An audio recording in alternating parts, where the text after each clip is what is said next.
saudaraku, semoga kita semua senantiasa dimuliakan oleh Allah Subhanahu wa taala. Alhamdulillah telah ditunaikan salat Isya berjamaah. Semoga salat kita berkenan diterima oleh Allah Subhanahu wa taala dan doa-doa kita diijabah oleh Allah Subhanahu wa taala.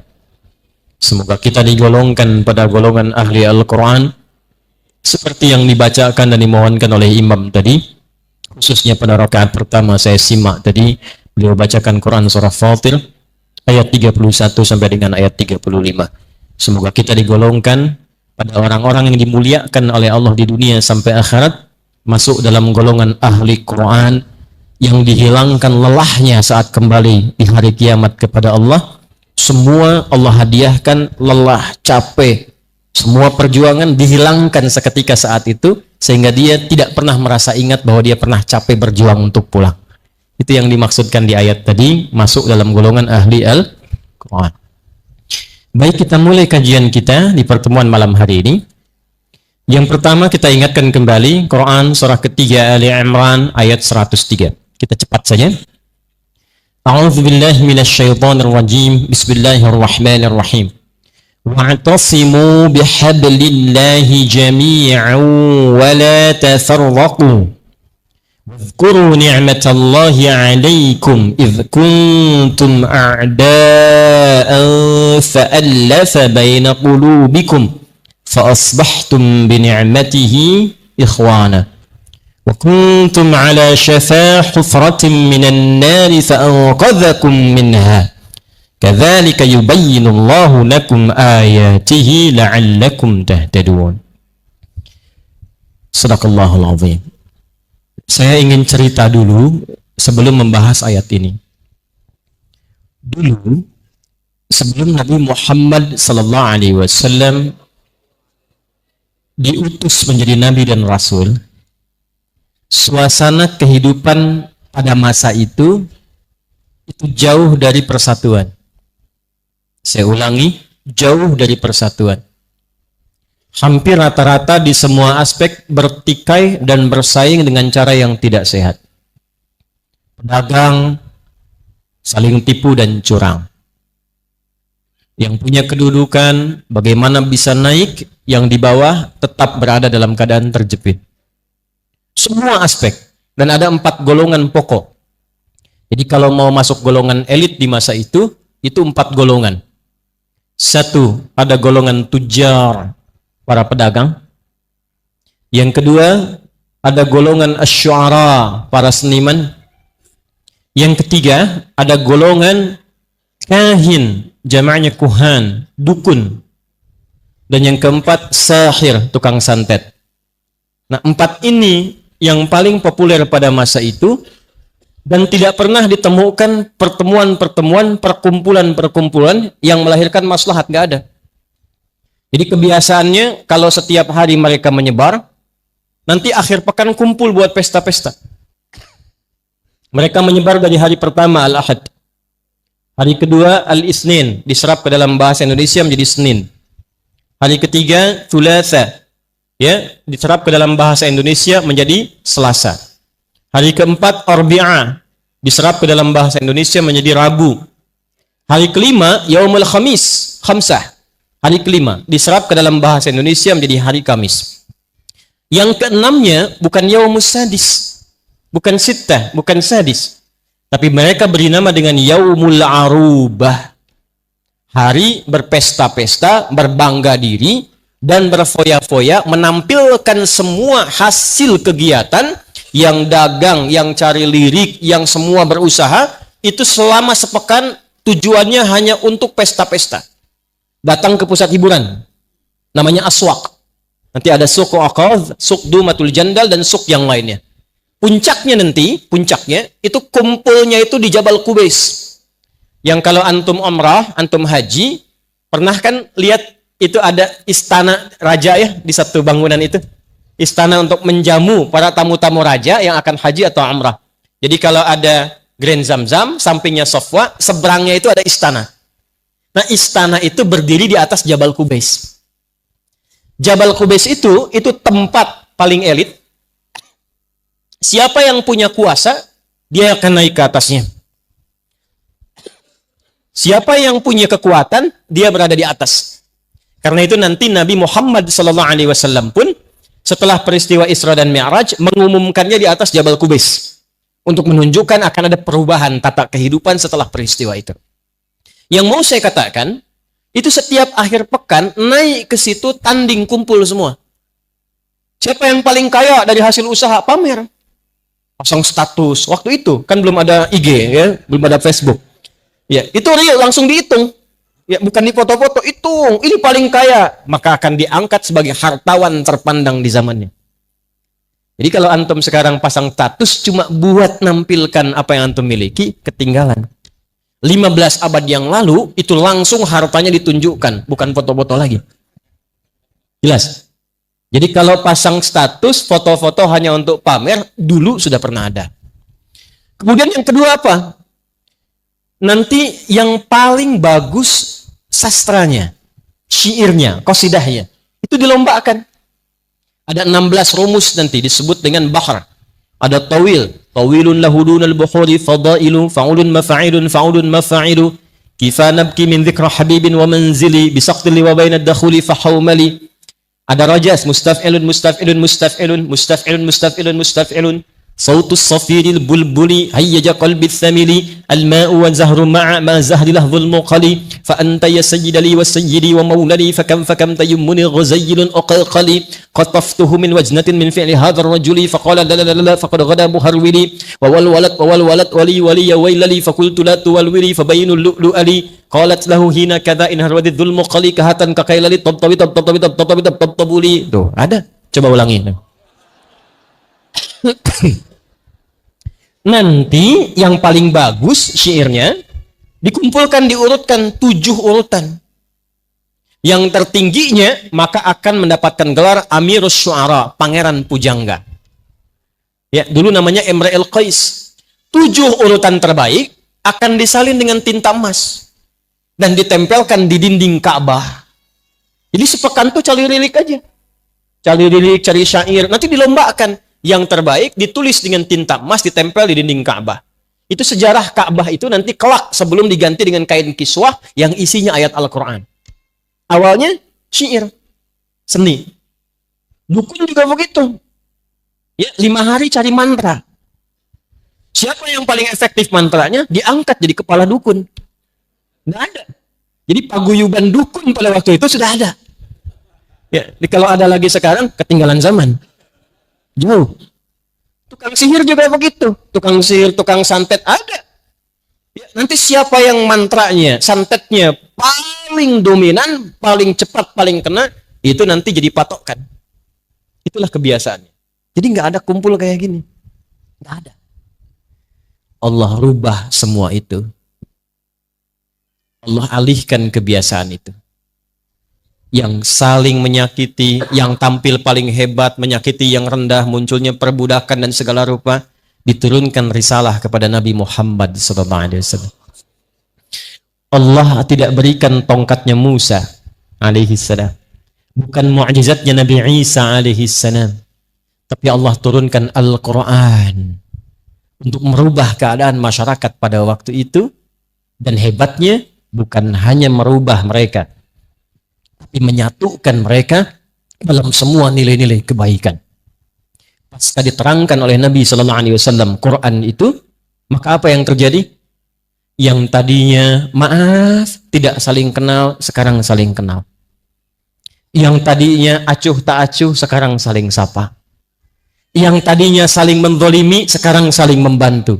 Dan hebatnya, yang tadinya cuma kumpul-kumpul untuk pamer setiap akhir pekan. Jadi kalau antum kerja, berangkat gelap, pulang gelap, hasilnya hanya untuk dipakai foya-foya, hanya untuk liburan akhir pekan dan bermaksiat, hanya untuk menunjukkan saya punya harta, itu udah keduluan sama orang-orang jahiliyah.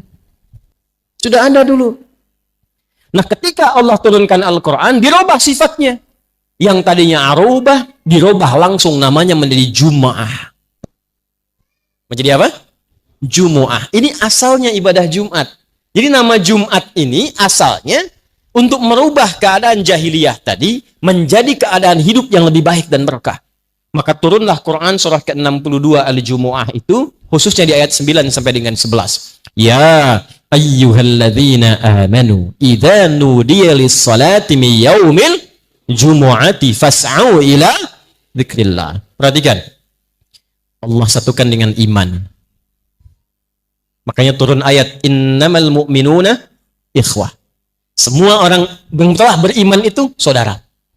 Yang paling menarik begini, ayat yang turun untuk menegaskan yang tadinya tercabik-cabik, yang jauh disadarkan. Satu ayat saja.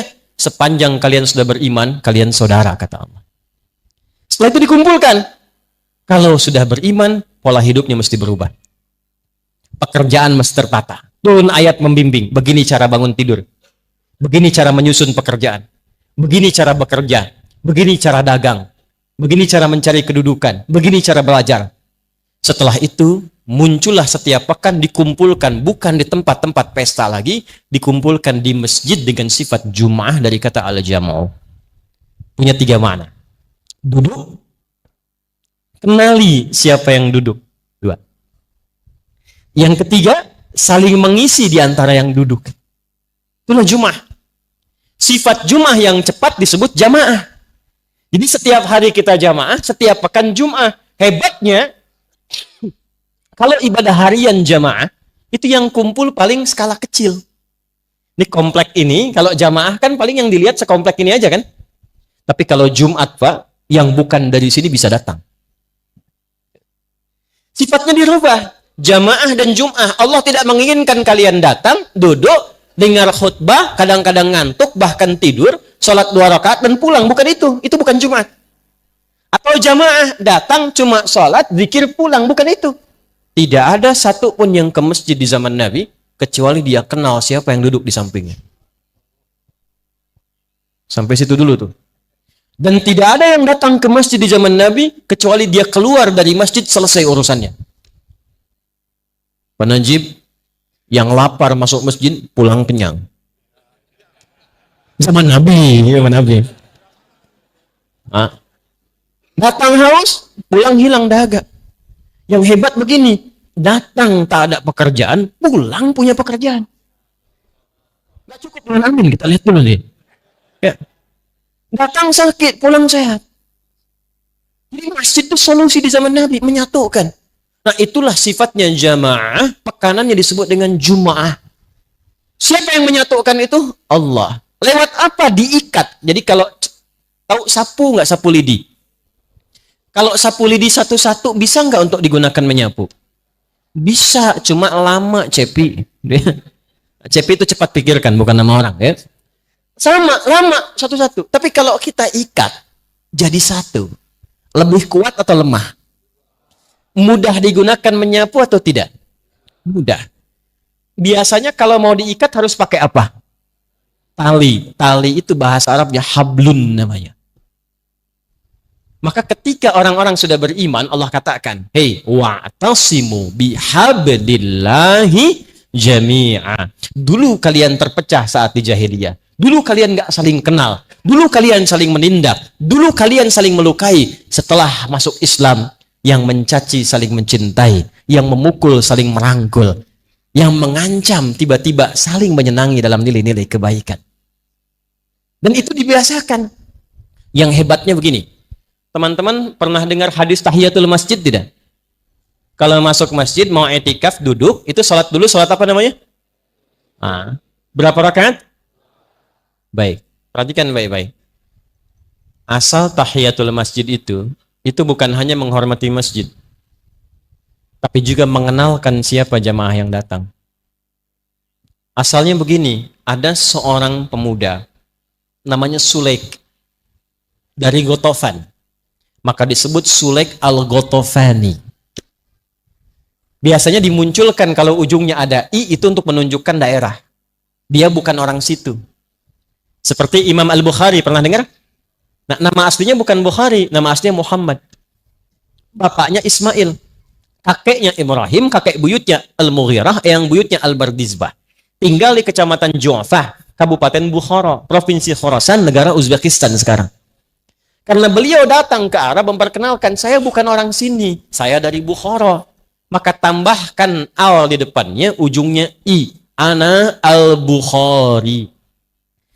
Palembang mesti bangga. Zaman dulu ada seorang syekh besar dari Palembang. Jadi mufti di Masjidil Haram. Namanya sama dengan ustadz kita, sahabat kami itu, Ustadz Abdul Somad. Namanya Syekh Abdul Somad Al-Palembangi. Gitu. Betul. Betul. Sama, dulu ada dari Padang ada. Syekh Yasin Al-Padangi. Itu musnid dunia gelarnya. Orang yang hafal hadis paling tinggi sedunia dengan sanadnya. Bukan cuma isinya. Tapi dari siapa, sampai ke Rasulullah SAW. Itu mufti besarnya orang Padang. Namanya Syekh Yasin Al-Padangi. Nanti ahli di bidang fikihnya ada lagi. Ya, siapa dia? Syekh Nawawi. Dari mana? Banten. Dikenal Syekh Nawawi Al-Banten. Di antara murid populernya 3. Ya. 1, Syekh Ahmad Dahlan, Muhammad Darwish yang mendirikan Muhammadiyah 18 November 1912. Yang kedua, Hadratus Syekh Muhammad Hashim bin Ash'ari yang mendirikan Nahdlatul Ulama 31 Januari 1926. Ya. Kemudian ada satu lagi tuh. Yang dari Banten, dari Caringin, namanya Buya Asnawi. Dan 3-tiganya kompak pulang ke Nusantara jadi ulama hebat. Ya, tapi diawalkan pakai al, ujungnya i menunjukkan daerah. Itu sampai sekarang masih berlaku. Ya. Jadi kalau Pak Najib mau umrah, boleh. Ana Najib Al-Palembangi Al-Jalan Bang Rayai. Itu boleh, sah. Nah, ini Sulek dari Gotofan. Sulek Al-Gotofani datang ke masjid, Nabi sedang bicara, memberikan tausiah. Tiba-tiba langsung duduk. Maka Nabi berkata begini, qala Rasulullah sallallahu alaihi wasallam, atau kama qala, "Idza dakhala ahadukumul masjida fala yajlis hatta yusalli rak'atain." Kalau ada di antara Anda, Allahu Akbar, Nabi kita terlembutnya, tidak pernah menyakiti kata-katanya itu. Sallu ala Nabi. Sudah tahu, yang nggak tahu itu sulit, tapi Nabi bikin kalimatnya umum supaya tidak menyakiti orangnya. Jika Anda di antara Anda jamaah yang pengen masuk masjid dan duduk i'tikaf walaupun sementara, kata Nabi, jangan langsung duduk tapi sholat dulu 2 rakaat. Orang Madinah sudah pada tahu masuk masjid itu sholat dulu 2 rakaat. Tapi karena ini dari Gotofan, nggak tahu itu. Nabi ingin tunjukkan ini ada saudara kita baru. Bukan dari sini. Coba lihat siapa dia, apa keperluannya. Jangan sampai dia datang tidak menyelesaikan kepulangannya saat pulang. Tidak menyelesaikan keperluannya saat pulang. Makanya viral kisah, orang datang aja lapar, rebutan kok ngasih makanan. Pernah dengar kisah, ada jamaah datang? Ya, kata Nabi, ini ada tamu dengan kita. Siapa yang mau menjamu? Semua angkat tangan, Pak. Semua. Dan nggak ada beda. Yang cukup, yang dipandang miskin, yang disebut kaya, semua angkat tangan. Dan qadarullah, yang angkat tangan pertama itu yang hidupnya tuh sederhana. Bahkan rumahnya itu kurang lebih RS7 lah. Ya. Ruangan sangat sempit sekali sehingga selonjoran saja susah. Gitu. Sisa makanannya itu cuma beberapa sendok untuk anaknya. Yang hidup di situ suami, istri, anak. Tapi dengan kebanggaan angkat tangan. Saya akan menjamu ya Rasulullah. Yang lain angkat, keduluan beliau. Kata Nabi, si fulan yang menjamu. Pulang ke rumah begitu datang, istriku, kita punya kabar gembira. Kabar gembira. Jadi melihat pahala itu peluang. Jadi dalam bayangan mereka itu karena mereka merasa punya Allah. Dan yakin akan meninggal. Jadi yang ditatap itu setiap amal soleh peluang untuk bertemu Allah nih, peluang cari bekal nih. Mereka sudah merasa rezeki itu diatur, rezeki sudah teratur, ngapain kita susah-susah? Rezeki sudah teratur, tinggal ikhtiar. Yang belum teratur itu mengkonversi rezeki sehingga menjadi bekal yang baik untuk pulang. Maka apa yang terjadi? Ini peluang nih.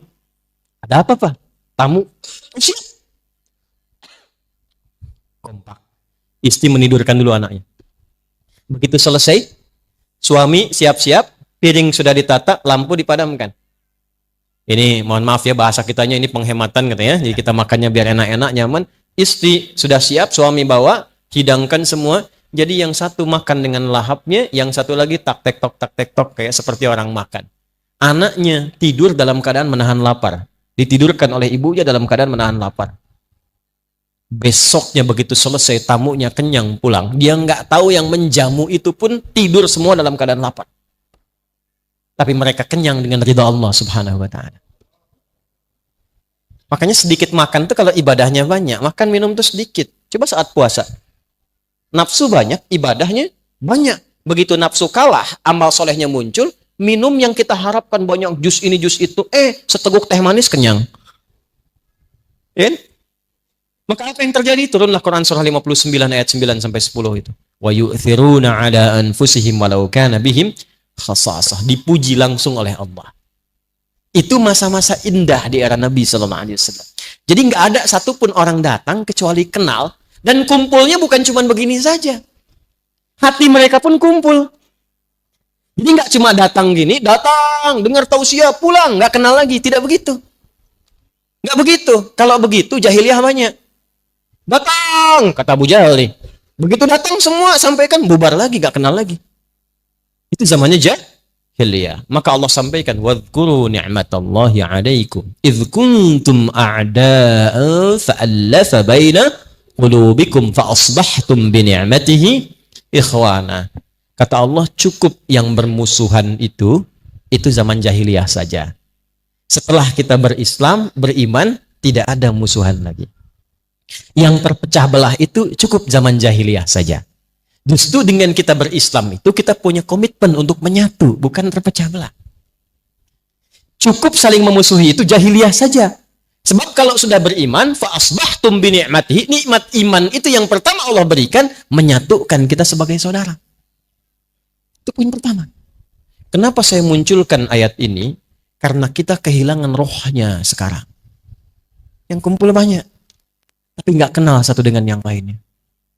Coba lihat saat sholat. Nabi itu sampai hafal posisi orang sholat.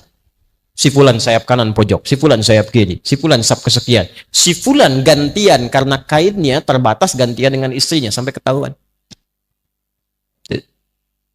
Jumatan kenal semua. Nah sekarang kita kehilangan itu. Yang paling ironis, yang paling disayangkan adalah kadang-kadang sholatnya di tempat yang sama, kumpulnya di tempat yang sama, tapi masih memendam pertikaian dan permusuhan. Ittaqillah. Yang paling bahaya begini, ngajinya ayat yang sama, Qur'annya sama, 114 surat, tapi ternyata selesai ngaji kok saling mencela. Saling bermusuhan. Sehingga alih-alih menjadi kuat, alih-alih saling mengisi, alih-alih saling ibadah, yang terjadi apa? Terpecah belah. Setelah terpecah apa? Ini yang paling bahaya. Orientasi hidupnya berubah dari mengejar akhirat menjadi mengejar dunia. Konsekuensinya ketika ini tidak dipraktekan, di masjid nggak dipraktekan, kumpul dalam ta'lim nggak dipraktekan, maka turunlah hadis Nabi yang disampaikan asisten Nabi namanya Thauban, Maula Rasulullah SAW. Apa kata Nabi? Saya bacakan, setelah itu kita urutkan kurikulumnya. Fokus. Qala Rasulullah sallallahu alaihi wasallam, yushiku an tada'a alaikumul umam kama tada'a al-akalatu ala qas'atiha. Nanti satu masa, kata Nabi, akan muncul di antara orang-orang yang mengaku umatku keadaannya tercerai-berai. Sampai-sampai saking tercerai-berainya dipecah-pecah seperti hewan-hewan kayak semut atau hewan-hewan melata itu memperebutkan makanan. Kan kalau diperebutkan itu jadi terpotong-potong kan? Lihat komen pertama sahabat. Qala qailun minna, berkata satu di antara kami mengklarifikasi, ya Rasulullah, amin qillatin bina yauma idzin. Ya Rasulullah, apakah pada waktu itu jumlah kita sedikit sehingga kok saling terpecah begitu? Apa kata Nabi? Bal antum yauma idzin katsir. Justru kalian itu pada waktu itu umat Islamnya itu lebih banyak dibandingkan dengan sekarang. Coba sensus. Zaman Nabi selesai tugas kurang lebih ada 12.000 sahabat. Sekarang di Indonesia saja umat Islam paling besar di dunia. Kalau 300 juta, misal 90%-nya Muslim itu udah 270 juta. Jauh bedanya. Di Pakistan berapa? India berapa? Di Eropa sekarang bertambah, di Amerika bertambah. Jumlahnya makin banyak. Walakinnakum gutha'un ka gutha'is sail. Tapi kalian itu terpecah-pecah, punya orientasi hidup sendiri. Nggak kenal dengan kawan. Nggak saling mengisi lagi. Dan yang paling celaka, nggak ingat akhirat. tunza'ul mahabbatu min qulubi aduwikum wa yuj'alu fi qulubikumul wahn. Pada masa itulah kemudian, maaf, orang-orang itu sudah tidak ada sungkan lagi dengan orang Islam. Paling-paling sedikit reaksi selesai. Umat Islam paling-paling begini selesai. Siapa tuh tokohnya? Udah aja kasih mobil A, selesai. Siapa di sana? Udah kasih pekerjaan begini, proyek, selesai. Wa yuj'alu fi qulubikumul wahn. Dan banyaknya umat Islam, maaf, jumlahnya makin banyak, terpecah-pecah, yang bahaya, tertanamlah pada diri sebagian muslim itu penyakit wahan. Ini inti materi kita yang akan kita bahas pada malam hari ini. Wamal wahnu ya Rasulullah, apa itu wahan yang mencelakakan ya Rasulullah? Wahan itu nanti bahayanya, di dunianya seakan sejahtera, padahal dia sedang terancam dalam kehidupan akhiratnya saat pulang. Apa itu? Hubbud dunya wa karahiyatul maut. Hubbud dunya wa karahiyatul maut. Tertanamlah pada diri sebagian orang Islam itu sifat mencintai dunia yang terlampau kuat sehingga tidak siap untuk pulang ke akhirat. Pelan-pelan ya. Sikap mencintai dunia yang kuat sehingga tidak memiliki kesiapan bekal yang cukup untuk pulang ke akhirat. Nih, gampangnya contohnya begini. Contoh. Maaf ya. Kalau sholat itu untuk dunia apa akhirat? Dunianya ada, tapi bekal utamanya untuk akhirat. Sholat itu ibadah ritual, berkahnya untuk dunia. Di antara berkahnya misal, tanha anil fahsya'i wal munkar. Orang sholat pasti merubah dirinya jadi lebih baik. Yang kedua, orang sholat akan lebih tenang hatinya. Itu berkahnya. Tapi manfaat sholat yang paling hakiki itu adalah persiapan bekal untuk pulang. Itu yang saat kita selesai sholat dituliskan pahalanya. Baru niat dituliskan pahalanya. 10 kebaikan. 27 derajat. Itu yang dimaksud 10, 27 itu apa? Itu bekal untuk pulang. Karena yang antum pakai sekarang, bajunya, pecinya, mukena ibu-ibu yang sekarang pakai, itu semua nggak dibawa ke akhirat. Ke alam kubur aja nggak dipakai. Selesai semua dunia. Yang dibawa pulang hasil dari sholatnya. Itu yang disebut pahala oleh kita. Nah cuman nanti kata Nabi ada satu masa orang nggak ingat pulang. Jadi yang dicari dunia semua. Contoh gampangnya begini. Anda pilih mana kalau sedang ada Jumatan, Anda ditawari pekerjaan, gajinya 100 juta per bulan, tapi harus meninggalkan Jumat. Pilih mana? 100 juta tidak Jumatan atau 100 ribu Jumatan? Masa? Sekarang ada kok orang jadi kasir di toko aja ninggalin Jumatan? Coba lihat. Kejadian nggak sekarang? Kayak yang pengusaha-pengusaha tuh, yang sedang tanda tangan proyek. Saya tanya tuh, ada proyek nilainya 150 miliar, ditanda tangan pas waktu Jumat. Saya tanya, kejar proyek atau akhirat?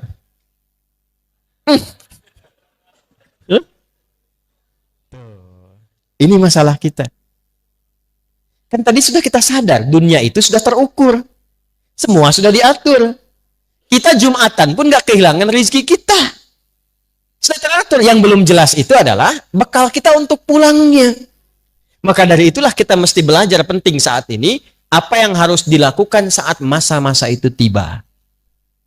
Ya, nanti lebih dahsyat lagi saya tunjukkan hadis nabinya.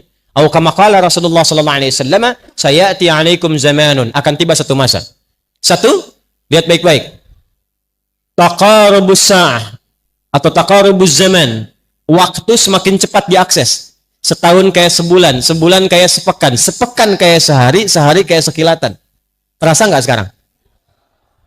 Kayaknya baru kemarin saya ke sini ternyata sudah hampir 11 tahun. Kayaknya baru kemarin. Ya. Yang kedua, saat waktu itu tiba, taqarubul aswaq, pasar bisnis mudah diakses. Dulu Anda ke pasar, pakai angkot, pakai ojek, datang ke situ belanja, lalu pulang. Sekarang klik handphone, datang barang. Kejadian nggak? Tapi saat masa itu tiba, kata Nabi, perhatikan, yantashirul kadzib dan tashirul fitan. Fitnahnya makin banyak, manipulasinya makin banyak, maksiatnya makin banyak. Akan ditemukan banyak hoax. Anda sulit membedakan mana yang benar, mana yang salah. Anda akan banyak menemukan bahkan yang maksiat muncul tanpa bisa kita sekat dan kita duga. Maaf, sekarang maksiat yang dulu jauh tak terlihat sekarang masuk ke saku masing-masing. Coba handphone yang sering diakses itu. Berapa gambar-gambar tak senonoh ada di situ? Berapa tayangan-tayangan yang tidak layak untuk dipandang ada di situ? Ya, berapa yang sekarang online-online yang dilanggar di situ? Judi online, pinjaman online, serba online tapi maksiatnya ada di situ. Dulu maksiatnya offline, sekarang jadi online. Ada maksiat online sekarang. Dulu nggak ada, offline semua. Sekarang online. Kejadian nggak? Saat kita berada di masa itu, apa yang harus kita lakukan? Nah, ini adalah inti pembahasan kita di malam hari ini. Langkah-langkah strategis atau tips Al-Quran dan hadis mengatasi problematika di akhir zaman. Secepatnya. 1. Langkah yang pertama, nanti di hadis lain, jika sudah masuk di era itu, maka berlatih setidaknya meninggalkan maksiat. Ingat ya, saya ulangi, berlatih meninggalkan apa? Maksiat. Islam itu sifatnya 2. Ada amar ma'ruf, ada nahi, dan dua-duanya berpahala. Ingat itu. Jadi pahala itu bukan amar ma'ruf saja, sholat, amar ma'ruf, baca Quran, amar ma'ruf. Tapi saat yang bersamaan, maaf, meninggalkan maksiat. Ada pandangan dari gambar yang tak bagus, kita palingkan, dapat pahala. Awas. Diajak oleh teman ke tempat yang tidak baik, langkahnya kita palingkan, dapat pahala. Ada tayangan tak bagus, klik. Misalnya, keluar hal-hal yang tidak baik, kita kemudian palingkan, dapat pahala. Saat muncul era di mana maksiat sulit dikendalikan dan lebih banyak dibandingkan amar ma'ruf, maka pahala nahi mungkar lebih banyak dibandingkan dengan amar ma'ruf. Ingat, saat zamannya sudah berubah di mana nahi mungkar lebih banyak dibandingkan dengan amar ma'ruf, maka peluang pahala di nahi mungkar itu lebih berlipat dibandingkan dengan amar ma'rufnya tetap dikerjakan, sholatnya tetap dikerjakan, baca Quran tetap dikerjakan. Tapi yang paling ditekankan oleh Nabi adalah, yang paling penting, pada saat itu konsenlah kita untuk mencegah perbuatan maksiat. Gini. Sehari sholat berapa kali? Nah, itu masih standar. Nah, kan? Itu masih apa? Nah, itu fardu, sifatnya wajib. Lihat sini. Kalau sudah ada iman, sholat 5 waktu itu otomatis diminta oleh hati kita untuk dikerjakan. Allahu Akbar, Allahu Akbar. Cepat sudah azan. Nggak ada orang ingatan pun, hati kita karena punya iman, imannya mengatakan, cepat sudah azan, siap-siap. Pernah begitu? Jadi amar ma'ruf itu kalau sudah fardu, otomatis di hati kita begitu. Sya'ban, mau Ramadan, itu otomatis. Sebentar lagi Ramadan tiba, siap-siap. Nggak ada ustadz ngasih tahu pun, karena punya iman, imannya memberitahu. Tapi saat yang bersamaan, nahi mungkarnya lebih banyak. Kalau perbandingan nahi mungkar dengan amar ma'ruf lebih banyak mungkarnya dibandingkan dengan ma'rufnya, maka konsentrasi kita arahkan untuk yang mungkarnya, karena yang ma'ruf itu sudah otomatis tubuh kita melakukannya. Yuk, prakteknya gini. Iya, tenang. Nah, baik ya. Hati-hati Bu ya, nggak ada railingnya ya, hati-hati. Ibu turun nggak kelihatan ke bawah, husnul khotimah nanti tuh. Tenang ya. Pelan-pelan. Nah, karena sudah masuk ke intinya, saya akan pelan menyampaikannya. Tadi itu masih mukadimah terakhir. Sampai jam berapa kita? Silahkan. Nggak apa-apa, sampai subuh nggak apa-apa. Tadi DKM sudah menyiapkan makanan kok tadi katanya. Ya, saya tanya nih. Yang bawa handphone angkat tangan. Sudah bawa semua kan? Nah, yang bawa handphone saat sholat angkat tangan. Nah, saya tahu. Handphonenya masuk saku kan? Baik. Lalu sholat kan? Saya tanya, apa isi handphone itu saat dibawa dalam sholat? Bagus. Ceramah, update status sehari 1 hadis, sehari 1 ayat. Bagus. Yang paling repot, ketika handphone itu dibawa sholat dan di dalamnya ada gambar-gambar yang Allah tidak senangi. Gambar. Ada aplikasi yang tidak Allah sukai. Ada video-video yang baru terbuka yang tidak Allah senangi. Kok bisa bawa kotoran, dimasukkan ke dalam sakunya, dipakai lewat sholat dan mengatakan Allahu Akbar? Apa nggak malu sama Allah? Satu. Dua, nggak bawa handphone. Nggak bawa handphone. Tapi maaf, sholat, tapi lisannya baru digunakan untuk maksiat. Ada yang sebelum sholat, maaf, sempat mencaci, sempat mencela, sempat bikin keburukan. Lalu dengan begitu tenangnya dibawa itu semua dalam sholat. Nah, dalam kondisi-kondisi demikian, kalau kita sudah temukan hal yang demikian, maka apa yang dilakukan yang pertama kali? Berlatihlah dalam setiap waktu untuk mengendalikan tubuh kita menjauhi maksiat. Salah di sini. Lawannya soleh. Lihat rumusnya. Kalau salah ditekan, soleh pasti naik. Sudah pasti. Kalau soleh yang turun, salah pasti naik. Nih, lihat baik-baik, fokus. Kata-kata yang kotor, kata-kata buruk, lawannya kata-kata apa? Kalau yang buruk kita selalu tekan, pasti yang keluar yang baik. Karena tidak ada yang buruk lagi. Jadi otomatis kalau kita mencegah yang mungkar, amar ma'rufnya akan makin banyak. Nah, ada era di mana yang mungkar tuh makin banyak dibandingkan yang ma'ruf. Orang udah mulai ninggalin sholat, yang sholat pun cuma takbir pertama mundur bawa kotak masjid, ya kan? Yang kedua kemudian keluar tukeran sendal. Sendal saya mana ya? Mana ya? Ya Allah, ini dia. Dia pakai begitu aja yang paling bagus. Padahal dia ke masjid nggak pakai sendal. Ada yang begitu. Ada yang baru selesai sholat sudah komen imamnya. Dasar imam baru hafid Quran aja belagu. Masya Allah. Oh, timbang sholat maghrib baca Yasin. Padahal baru selesai itu sholat tuh. Maka apa yang dikendalikan dalam situasi itu? Dan sekarang kan makin parah. Karena live langsung.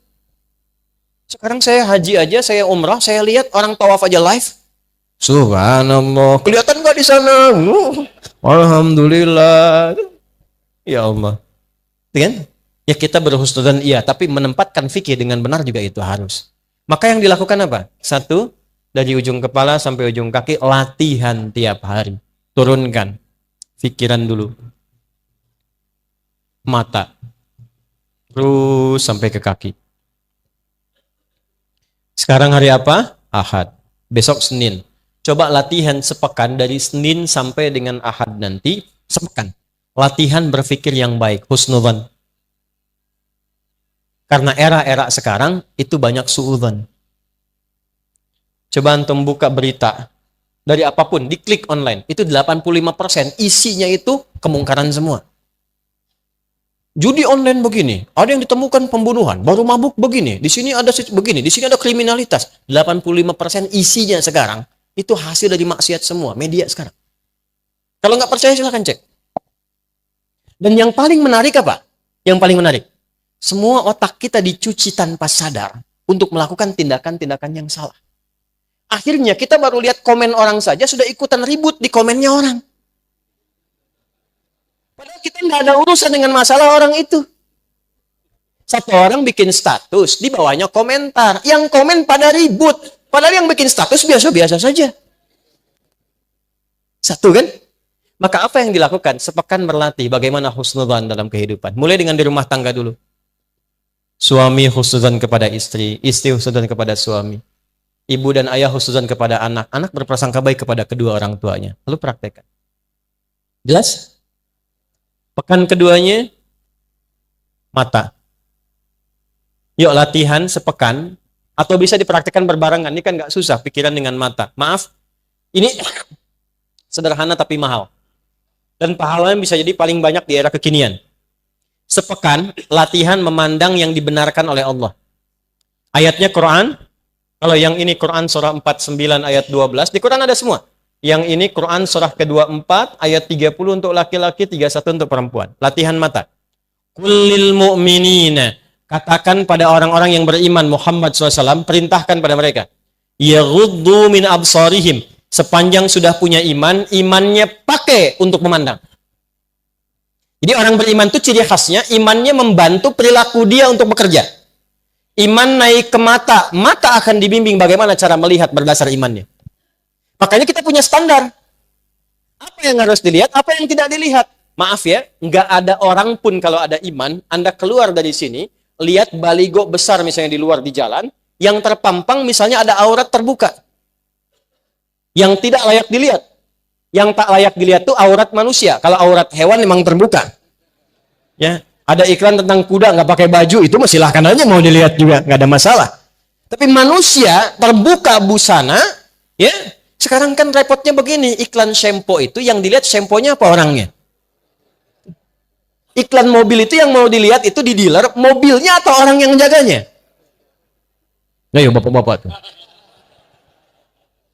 Nah sekarang pandangan jaga. Begitu antum keluar, ada yang tidak dibenarkan oleh imannya, palingkan. Kalau imannya makin kuat, itu bersamaan dengan dia palingkan istighfar keluar. Itu Quran surah ketiga ayat 133. Begitu keluar dari sini, ada balighah misalnya, maaf sekali, oh ini nggak benar kata imannya, palingkan. Begitu dia palingkan, keluar istighfar, astagfirullah. Itu begitu istighfar, bukan sekedar dijaga dari salah, pahala diturunkan. Berpahala. Tapi maaf ya, maaf. Tidak ada yang lambat, dua-duanya cepat. Jadi antara istighfar dengan memalingkan cepat. Jadi bukan istighfarnya cepat, matanya nggak berpaling. Astagfirullah. Nggak benar nih kata Fal-Farani, astagfirullah. Salah ini. Salah tapi dilihat terus tuh. Nanti dipalingkan.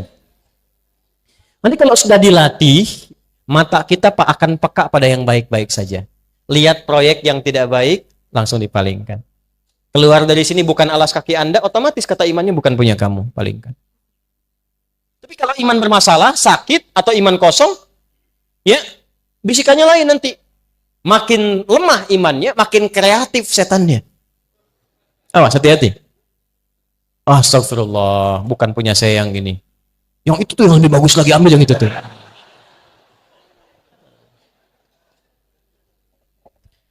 Antum yang bapak-bapak nih, kalau buka status yang antum lihat istri orang apa istri sendiri? Bu-ibu juga begitu. Saya sering lihat yang di IG saya yang komen ibu-ibu semua. Masya Allah ya Ustaz. Masya Allah. Ibu kalau komen ke status saya halus banget deh. Ke suaminya gimana tuh? Oh, Mas Bu, saya ini suami orang.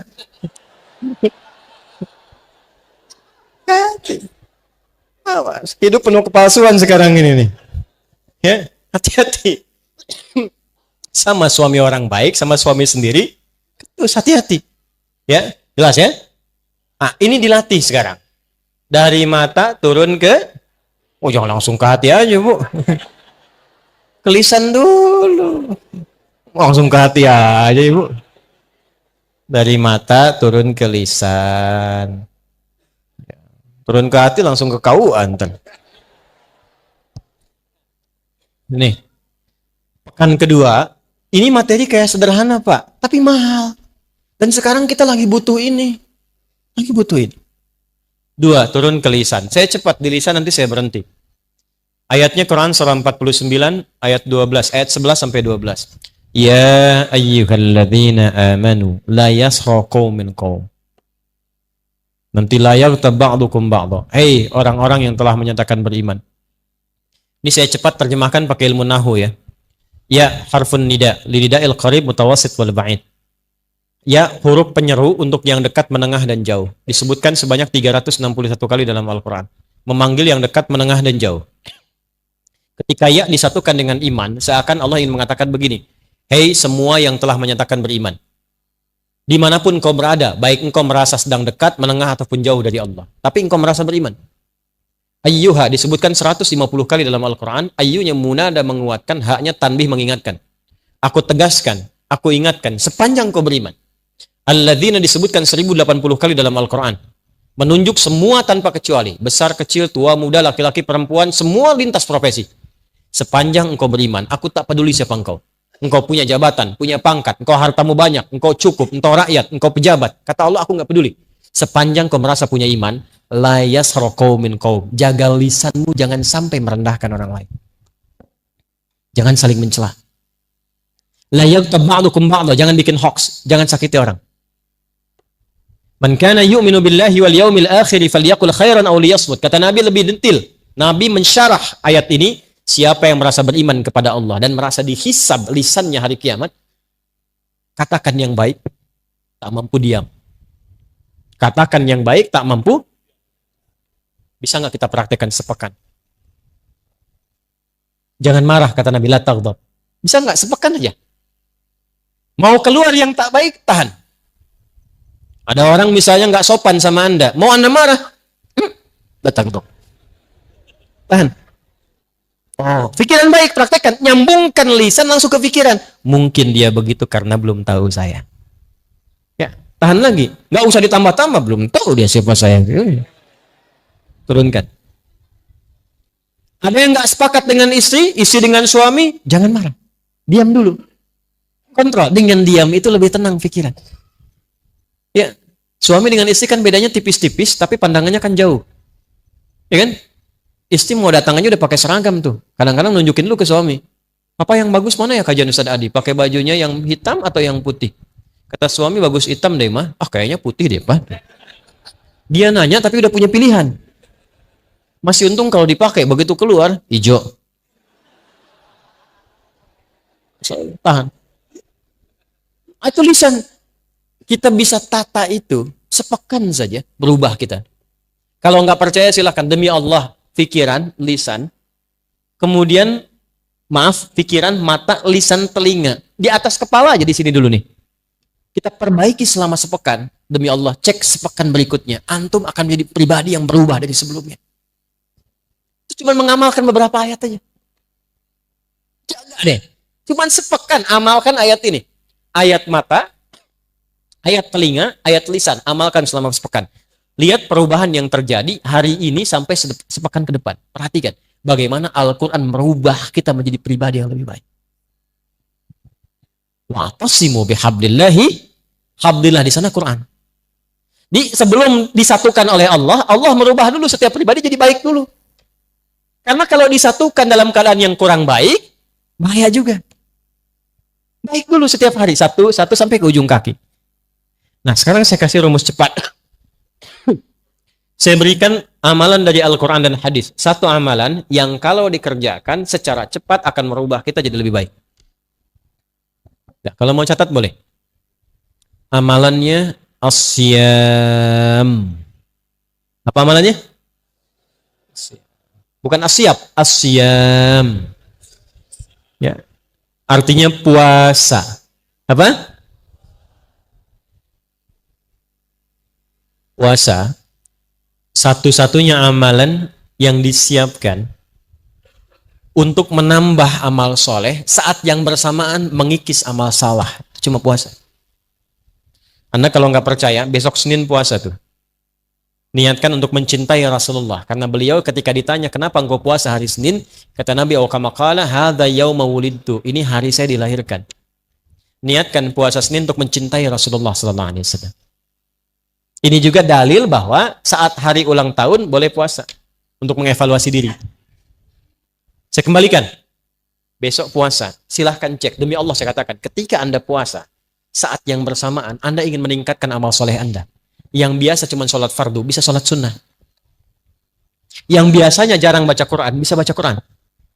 Yang hebat itu bisa menghentikan maksiat saat puasa. Makanya ketika Ramadan, koruptor kan libur. Bukan karena takut mencuri, takut batal puasanya. Silahkan cek. Besok timbang puasa sunnah, cuma puasa sunnah saja, maksiat bisa ditahan. Antum walaupun seorang pemarah, itu akan ditahan gak pengen marah, karena takut batal puasanya. Ada seorang pemarah, puasa. Tiba 5:30 ada yang mencaci. Bukanya jam 6. Dia lagi jalan sama istri, dicaci sama orang. Dia tahan gak marah.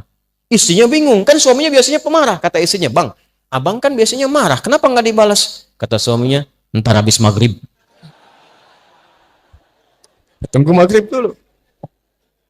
Kan 30 menit lumayan buat mikir. Begitu maghrib, dia nggak mau hilangin pahala puasanya. Nggak jadi dia marah.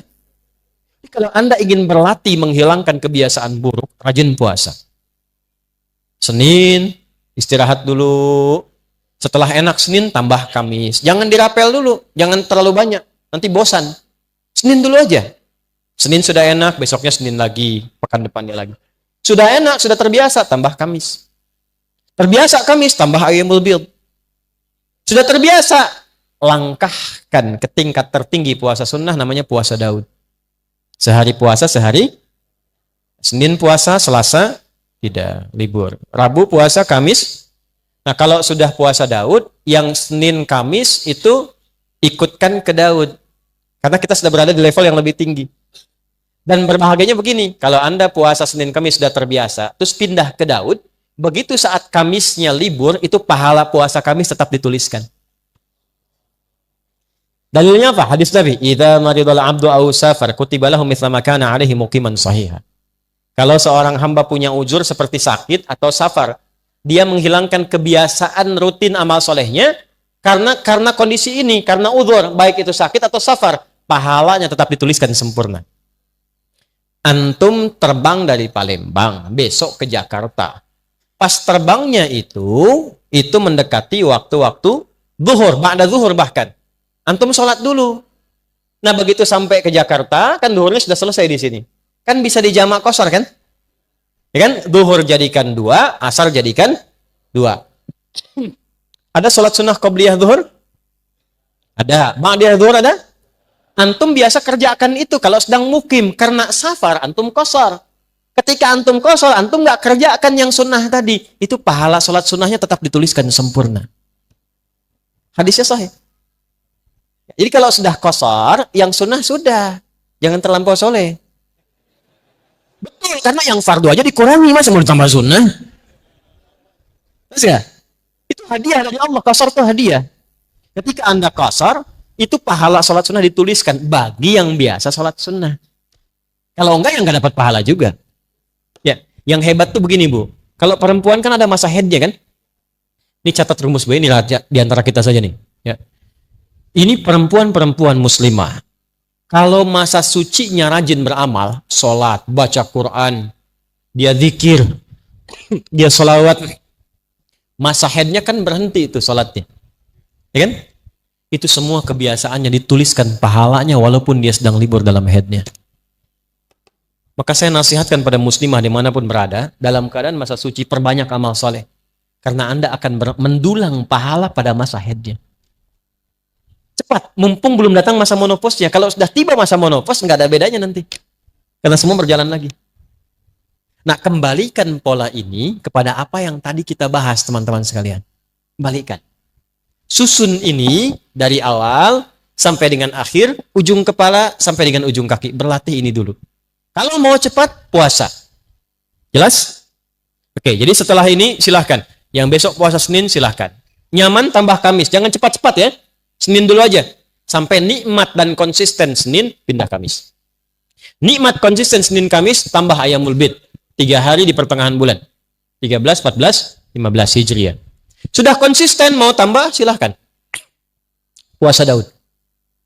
Tolong diingat, saya penting ingatkan dulu. Yang ada cuman puasa Daud. Tidak ada sholat Daud. Subuh sholat, duhur tidak. Asar sholat, maghrib tidak. Tidak ada. Yang ada puasa Daud. Tidak ada sholat Daud.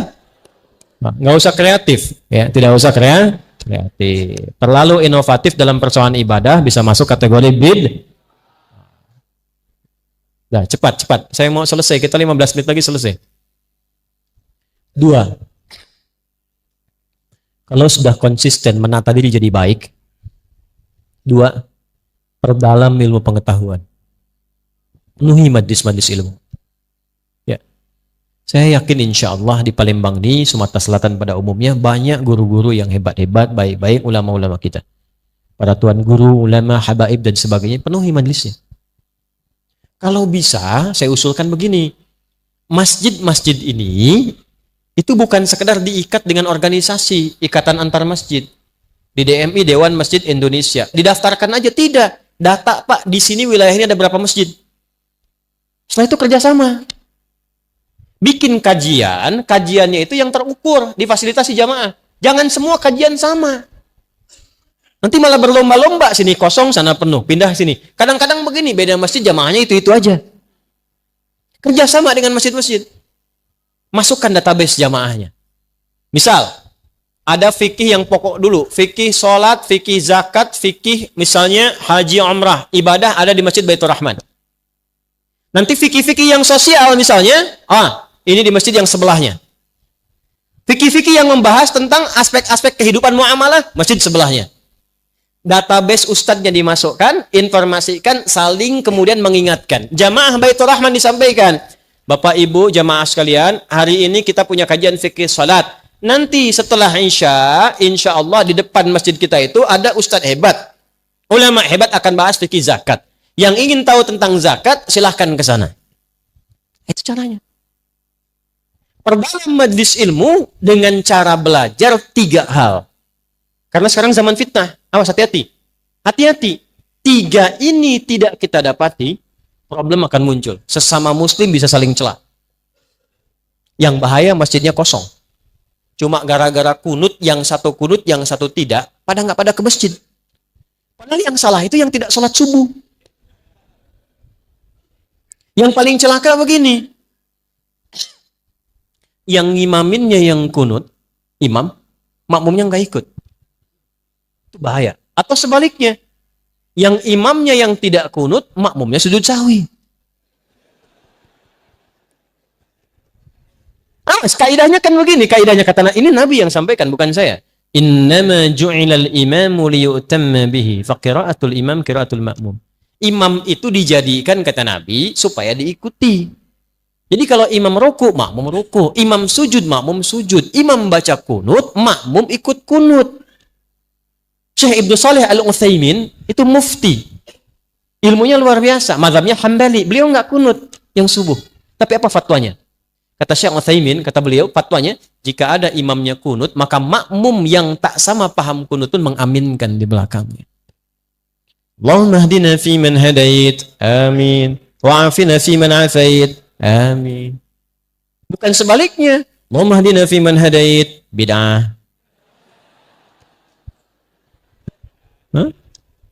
Kejadian nggak sekarang? Oh. Nah, saat terjadi yang seperti itu, maka apa yang dilakukan? Kumpulkan masalah itu, adakan dalam satu majelis ilmu, perdalam hukumnya sehingga diberikan pencerahan. Di sini ustadz-ustadz kompak, ulamanya kompak, berikan pencerahan, jangan ditanamkan fanatisme sehingga terjadi perpecahan. Caranya begini misal nih, Bismillahirrahmanirrahim itu ada 4 cara, hadisnya 70 kurang lebih. Semua dari Nabi. 1, baca jahar. Bismillahirrahmanirrahim. 2, silent, sir. Bismillahirrahmanirrahim. Alhamdulillahi rabbil alamin. Yang kedua itu silent. Kalau silent, nggak usah ditempel di mic untuk dikeraskan. Bismillahirrahmanirrahim. Alhamdulillahi rabbil alamin. Kalau Anda tempelkan di mic untuk diberitahu, itu jahar namanya, Joni. Jahar. Silent cukup kita sendiri yang dengar. 3, tidak dibaca sama sekali, langsung hamdalah. Alhamdulillahi rabbil alamin. Ar-Rahmanir-Rahim. Maliki yaumiddin. 4, dibaca rakaat pertama jahar dari Abu Hurairah hadisnya. Rakaat kedua nggak dibaca sama sekali. Jadi kalau subuh rakaat pertama jahar. Bismillahirrahmanirrahim. Alhamdulillahi rabbil alamin. Rakaat keduanya langsung hamdalah. Alhamdulillahi rabbil alamin. Ar-Rahmanirrahim. Itu 4-4-nya semua ada sumbernya dari Nabi. Dan ada latar belakangnya. Kenapa Nabi nggak baca bismillah? Kenapa dijaharkan? Kenapa disirkan? Itu ada semuanya, ada sejarahnya, ada dalilnya, ada latar belakangnya. Nah, tugas para ustadz, kalau ingin menempatkan yang diperselisihkan itu, kumpulkan bahasan itu, namanya fikih ikhtilaf. Dibahas semua referensinya sehingga jamaah paham. Jelaskan, Kalau tidak pakai bismillah, jalur hadisnya ini. Kenapa nggak pakai bismillah? Kejadiannya begini. Karena waktu itu belum turun bismillahirrahmanirrahim. Nabi pakainya alhamdulillahirrahmanirrahim. Setelah Quran banyak turun, Ibnu Abbas radhiyallahu taala anhuma, anak kecil tanya pada Nabi, "Ya Rasulullah, ini di Quran tuh nyambung semua surat. Ini ke sini ke sini. Al-Baqarah nyambung Ali Imran, Ali Imran ke An-Nisa. Tidakkah Allah menurunkan pemisah? Ayat yang memisahkan antara surat sehingga tidak diduga kemudian hari suratnya nyambung semua. Maka turunlah secara terpisah Bismillahirrahmanirrahim. Sejak turun itulah Nabi kemudian baca Bismillahirrahmanirrahim dengan 3 cara. Yang tadinya nggak baca dikeraskan kadang-kadang Bismillahirrahmanirrahim. Baca di silent, baca rakaat pertama, selanjutnya tidak. Yang awalnya nggak dibaca sama sekali. 4 riwayat. Semua jalurnya ada. Keempat-empatnya ini namanya manhaj. At-tariqul wadih, jalan yang tersambung pada Nabi, cara baca bismillah. Tapi kan nggak mungkin baca 4-empatnya dalam satu kali sholat. Imam Masjid Baitur Rahman ingin baca bismillah dalam sholat subuh, komplit sunnah Nabi. 4-empatnya dia baca. Bismillahirrahmanirrahim. Bismillahirrahmanirrahim. Tidak dibaca sama sekali. Dia mesti pilih salah satu. Makanya imam-imam besar pun, Imam Abu Hanifah pilih satu. Aku nggak baca bismillahnya. Diikuti Imam Malik. Imam Asy-Syafi'i mempopulerkan yang ada jahrnya. Ya, Bismillahirrahmanirrahim. Supaya umat paham, ada riwayat lain. Dan fikih Syafi'i itu senang pahala. Sepanjang ada dalil, pasti ada pahalanya. Daripada nggak dapat, saya dapatkan. Imam Ahmad datang muridnya Imam Syafi'i. Lahir 163 Hijrah. Kata Imam Ahmad, saya pilih yang sir untuk mempopulerkan. Ini nggak ada sudah, yang ada sudah, yang belum tahu itu yang bisa disirkan. Maka ketika mereka memilih apa yang cenderung mereka pilih, cenderung pada sesuatu, bahasa Arabnya madzhaba ilaihi. Karena kepanjangan disingkat madzhab. Maka di sini kita kenal pilihannya Imam Syafi'i, madzhab asy-Syafi'i. Pilihannya Imam Ahmad, madzhab Hambali. Pilihan Imam Abu Hanifah, madzhab Hanafi. Pilihan Imam Malik, madhab. Nah, madhab itu bukan kelompok-kelompok. Dan semua kita itu kalau ngaji sekarang, itu sanadnya akan tersambung ke madhab tadi. Kenapa? Karena Nabi itu singkatnya gini, Nabi ngajar ada sahabat. Sepeninggal Nabi, sahabat ngajar. Semua diajarkan. Itu zaman Nabi, zaman sahabat, zaman tabi'in, mereka punya kekuatan untuk mengingat. Dan hebatnya hafalan mereka di dalam kepala. Karena orang sekarang hafalnya di luar kepala. Di luar kepala itu belum hafal. Mereka itu hafalnya di dalam kepala. Nah, bertambahnya masa, berubah eranya, berkurang ingatannya. Karena orang dulu tuh maksiatnya sedikit. Jaga maksiatnya banyak. Dijaga. Sehingga berkahnya apa? Kekuatan ingatannya panjang. Sekarang tantangan maksiatnya banyak.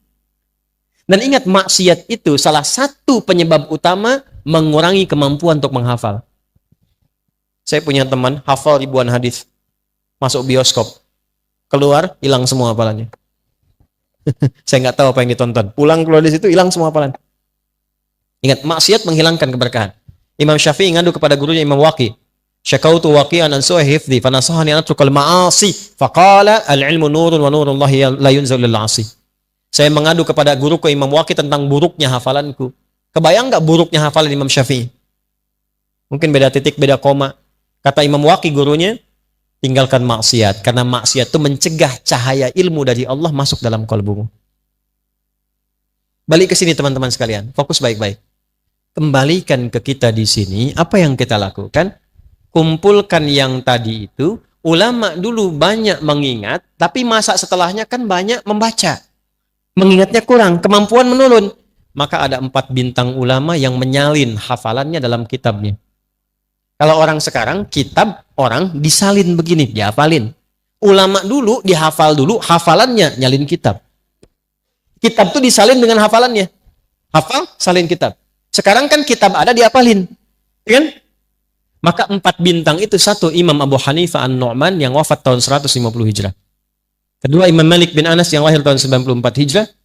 Yang ketiga Imam Asy-Syafi'i yang lahir tahun 150 Hijrah. Dan keempat Imam Ahmad bin Hanbal yang lahir tahun 163 Hijrah.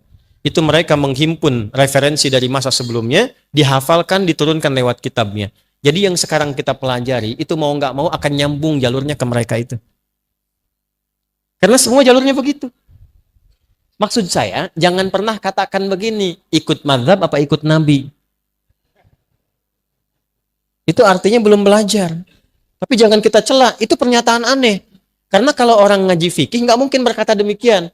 Karena mazhab itu bukan kelompok, mazhab itu yang merangkum, mendokumentasikan berbagai pengetahuan yang bersumber dari Nabi. Kita nggak mungkin kita dapatkan langsung akses ke Nabi. Siapa yang sekarang pernah ketemu Nabi? Saya pulang. Nggak ada.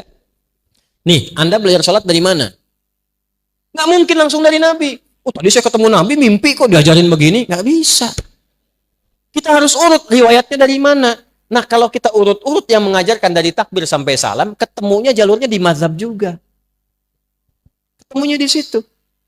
Dari mana taunya bismillah dijaharkan? Pernah ketemu Nabi? Tidak.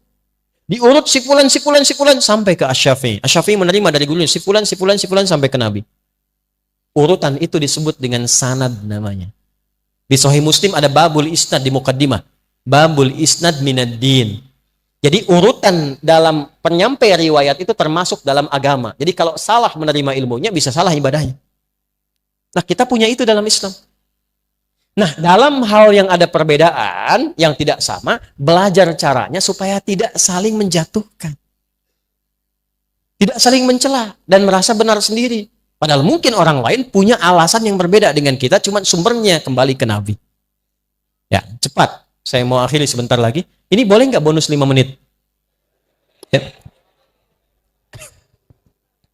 Lihat nih. Fikih umumnya ada 2. Ada berapa? 1, yang bacaannya sama, caranya sama. Contoh, kita saat mengangkat tangan awal sholat bertakbir mengucapkan apa? Itu satu cara, satu bacaan. Fayaqulu Allahu Akbar. Nggak ada yang beda.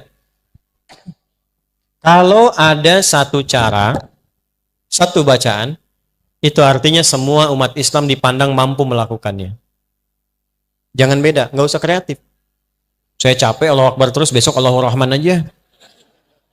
Allahu Rahim aja. Beda, salah. Jelas? Tapi nanti ada yang beda bacaannya, bahkan beda caranya.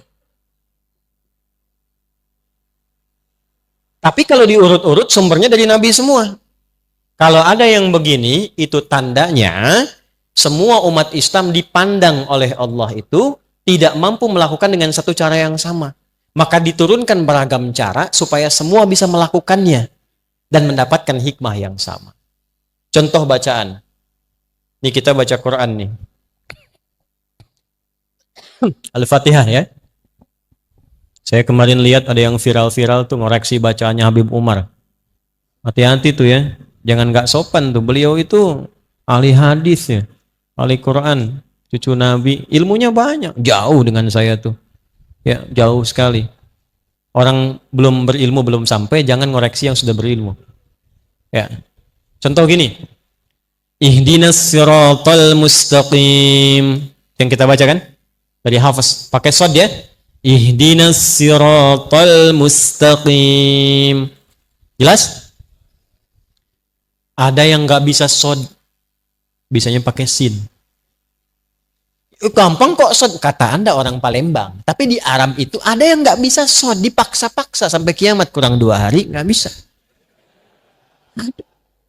Bagi orang Palembang gampang.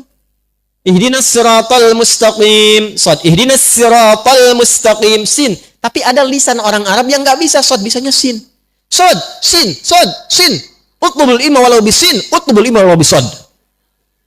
Shod, dia sin. Apa yang terjadi? Turun riwayat pakai sin. Dalam riwayat Warash dan Qalun dari Nafi'. Ihdinas siratal mustaqim. Sin. Apakah merubah makna? Tidak. Maknanya sama. Cuma cara bacanya beda. Ada yang nggak bisa sin, nggak bisa sod, bisanya zai. Ada. Maka turun riwayat pakai zai. Ihdinas siratal mustaqim. Ada. Maaf, saya waktu ngaji di Libya, saya ngambil beberapa riwayat. Saya ngambil Hafiz dan sedikit Qalun dari Syekh Dukali. Ya, ngambil riwayat Warash dari Syekh Ali Ahmar. Beberapa ambil saya yang lain. Itu guru saya cerita begini. Nah, katanya dulu ada penghafal Quran, dua-duanya hafal Quran 30 juz. Yang satu hafaz, kita baca, yang satu qalun, Libya baca. Yang satu pakai shad, ihdinas siratal mustaqim, yang satu pakai sin, ihdinas siratal mustaqim. Dia ngaji pada guru yang sama, cuman baru ngambil satu riwayat. Tapi yang jadi masalah, dia mengklaim itu yang paling benar.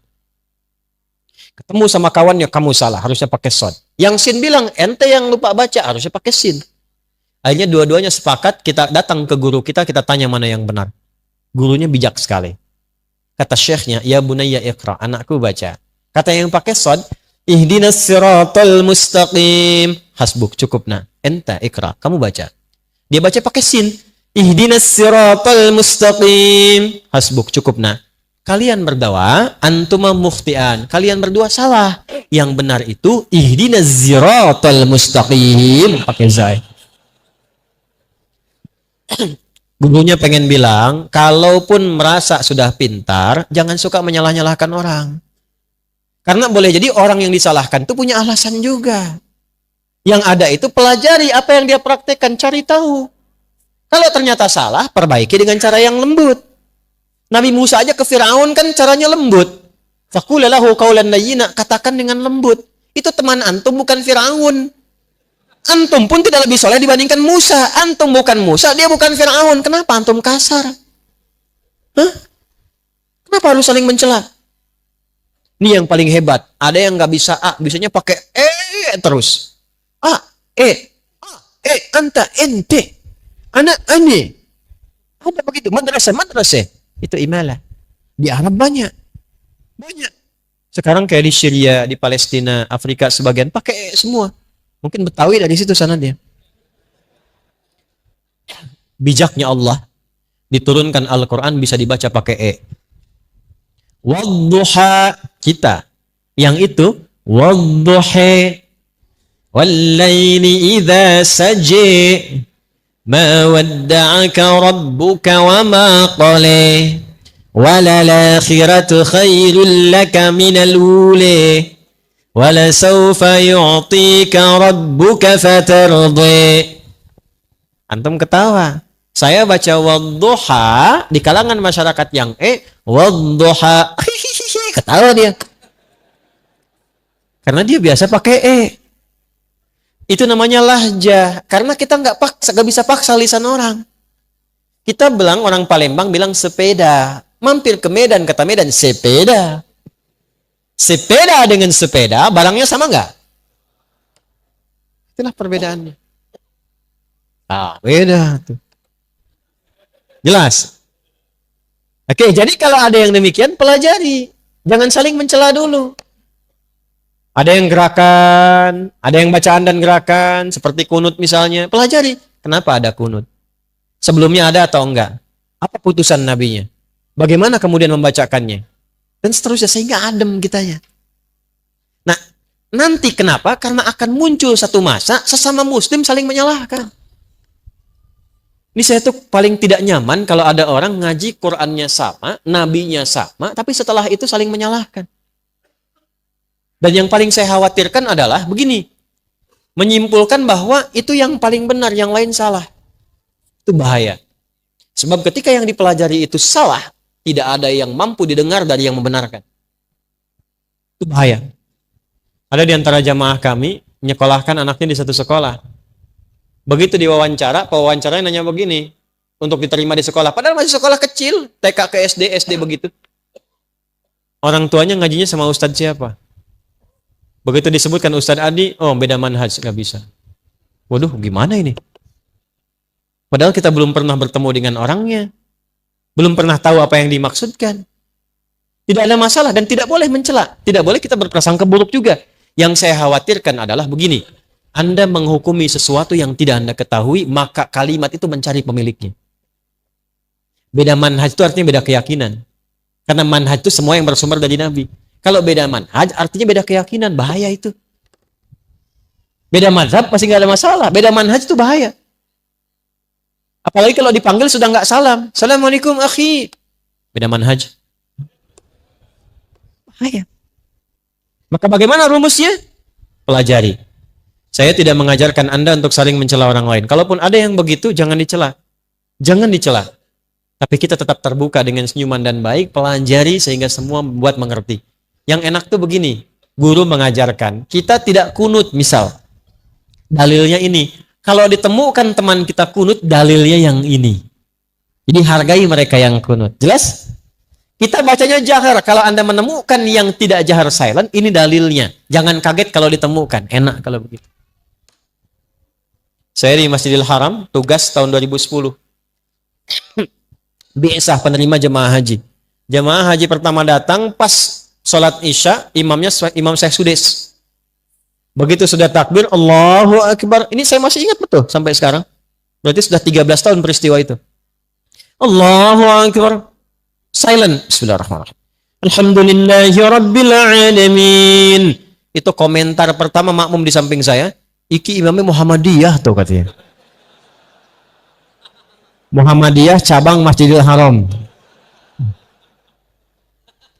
Jadi saya tidak ingin ada kesimpulan lagi kalau yang kunut NU, yang tidak kunut Muhammadiyah.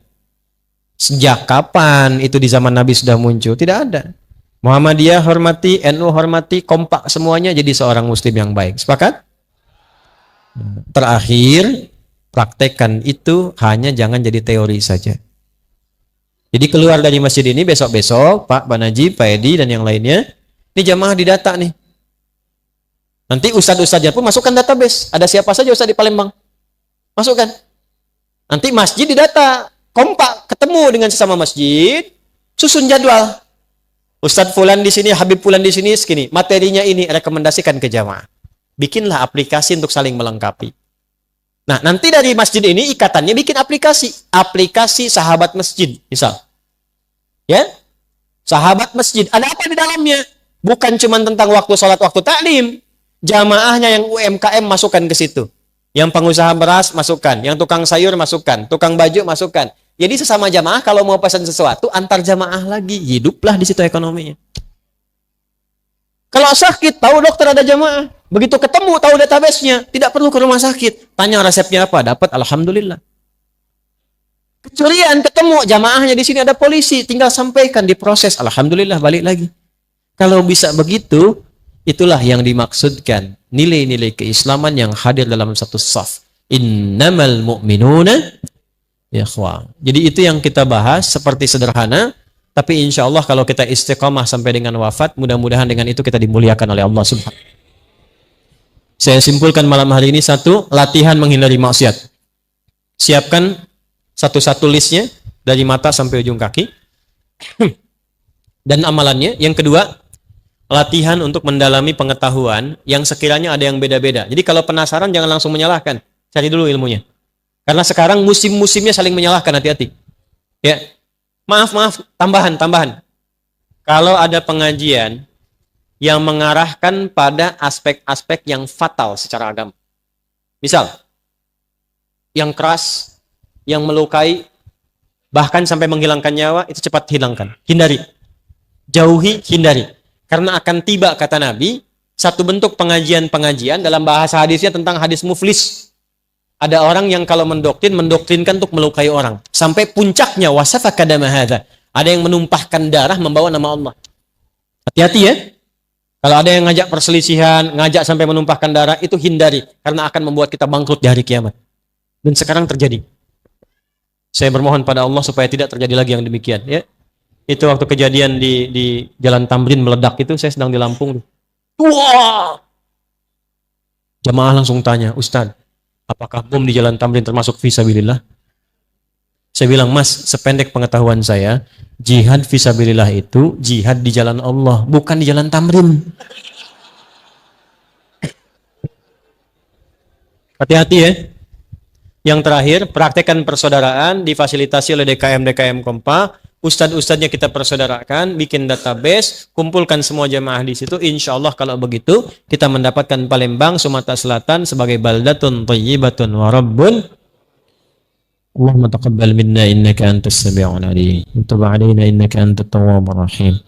Allahumma ya Allah, inna nas'aluka khairan ma sa'alaka rasuluka al-Mustafa nabiyuna Muhammad sallallahu alaihi wasallam wa na'udzubika min kulli ma sta'adza bika anhu rasuluka al-Mustafa habibuna Muhammad sallallahu alaihi wasallam. Ya Allah, kami mohon kepadamu segala kebaikan yang pernah dimintakan oleh Rasulullah Nabi Muhammad SAW, dan berlindung kepadamu dari segala keburukan yang diperlindungkan kepadamu oleh Nabi Muhammad SAW. Rabbana la tada' lana fi maqamina hadha wa fi kulli maqamin dhanban illa ghafartah.